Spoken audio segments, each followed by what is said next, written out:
RTC ఉద్యోగులకు CM Chandrababu తీపి కబురు వినిపించారు. ఇచ్చిన మాట ప్రకారం దీపావళి కానుకగా ఆర్టీసీ ఉద్యోగుల పదోన్నతుల జీవో విడుదల చేశారు. దీనిపై ఆర్టీసీ ఉద్యోగులు హర్షం వ్యక్తం చేస్తున్నారు.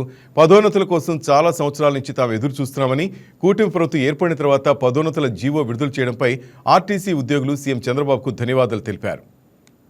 ఆర్టీసీ ఉద్యోగులకి సీఎం చంద్రబాబు తీపి కబుర్ని అందించారు. అందులో భాగంగానే ఆర్టీసీ ఉద్యోగులకి ప్రమోషన్లు ఇవ్వనున్నట్టుగా జీవో అయితే విడుదల చేశారు. ఏదైతే ఆగస్టు నెలలోనే ఈ పదోన్నతులకు సంబంధించిన ఫైల్ మీద సంతకం పెట్టినప్పటికీ జీవో సంబంధించి కొంచెం జాప్యం అయితే చోటు చేసుకుంది. అయితే దీపావళి కానుకగా ఈ ఆర్టీసీ ఉద్యోగులకి ఈ పదోన్నతులు ఇవ్వాలన్న సీఎం సంకల్పం అయితే పూర్తి స్థాయిలో అయితే ఈరోజు నెరవేరింది. దీపావళి సందర్భంగా పదోన్నతులకు సంబంధించి జీవో అయితే ఈరోజు విడుదలైంది. చాలా కాలం నుంచి టీఎన్టీయూసీకి ప్రధాన కార్యదర్శి ఉన్నారు. మీరు ఎలా అనిపిస్తుంది? అంటే చాలా పోరాటాలు కూడా చేశారు వీటికి సంబంధించి. ఇప్పుడు ఏమనిపిస్తుంది మీకు? అంటే ఇట్లా దీపావళికి ఈ కానుక ఇవ్వటం, అదేవిధంగా డిఏలకు సంబంధించి కూడా ఇట్లా ప్రభుత్వం తీసుకుంటున్న నిర్ణయం ఎలా అనిపిస్తుంది మీకు?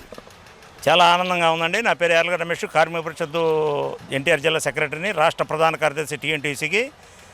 గత ప్రభుత్వం ఏదైతే అణచివేత ధోరణితో ఆర్టీసీ కార్మికులు ఉక్కుపాదం మోపి కంటి తుడుపు చర్యగా ప్రభుత్వంలో విలీనం అనేది ఒక మాట కలిపి ఇన్ని రకాలుగా వేధించిన కార్మికుడు సహనంతో, భూదేవగుణంతో, ఓర్పుతో, సహనంతో చేసి ఈరోజు మరి చంద్రబాబు నాయుడు, మాన్యశ్రీ గౌరవనీయులు నారా చంద్రబాబు నాయుడు గారు ఇది రాష్ట్ర ప్రభుత్వం ఆర్థికంగా కొంచెం లోటుపాట్లు ఉన్నా కూడా సుమారుగా 170 కోట్లు అయినా కూడా ఒక డిఏ ప్రకటించి నిజమైన దీపావళి కార్మికులు చేసుకోవాలనే ఉద్దేశంతో ఈరోజు ఆర్టీసీ కార్మికుల్లో రాష్ట్రంలో ఉండే 52,000 మంది కార్మికులు కూడా నిజమైన దీపావళి జరుపుకుంటున్నారంటంలో ఎటువంటి అతిశయోక్తి లేదండి.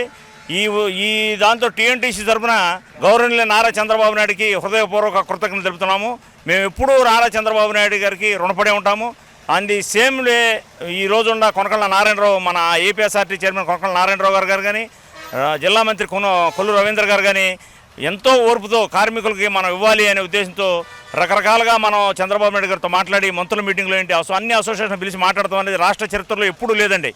ఈ రాష్ట్ర చరిత్రలో ఇంత ముంగల గవర్నమెంట్ గత ప్రభుత్వ వైఫల్యాలు, ఆర్టీసీ కార్మికుల అణచివేత ధోరణితో ఏదైతే గత ప్రభుత్వం చేసిందో ఆ ప్రభుత్వం యొక్క వైఫల్యాలన్నీ పక్కన పెట్టేసి ఈరోజు ఆర్టీసీ కార్మికుల కళ్ళల్లో ఆనందం చూడటం కోసం నారా చంద్రబాబు నాయుడు గారు డిఏ ప్రకటించడం, అట్లాగే ఎంతో కాలంగా ఉన్న పదోన్నతుల మీద ఆయన సంతకం పెడతాం. నిన్న ఆదివారం అయినా కూడా ప్రిన్సిపల్ సెక్రటరీ కృష్ణబాబు గారు ఆదివారం అయినా కూడా సర్క్యులర్ పాస్ చేయటం, పదోన్నతులు కూడా చాలా ఇదిగా జరుగుతున్నాయి, త్వరితగతిన పరిష్కరిస్తున్నారు.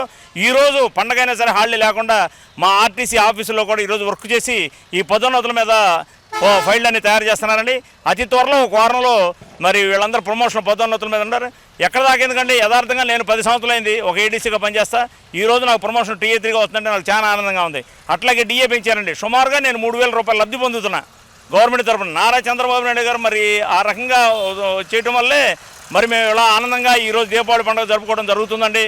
గత ప్రభుత్వం ఎంతో పక్షపాతంతో ఎంతో ఇదిగా చేసి కార్మికులు అణచివేత ధోరణితో చేయడం వల్ల కార్మికులు నిజమైన ఆనందం పొందుతున్నారు. ఎటువంటి అతిశయోక్తి లేదండి.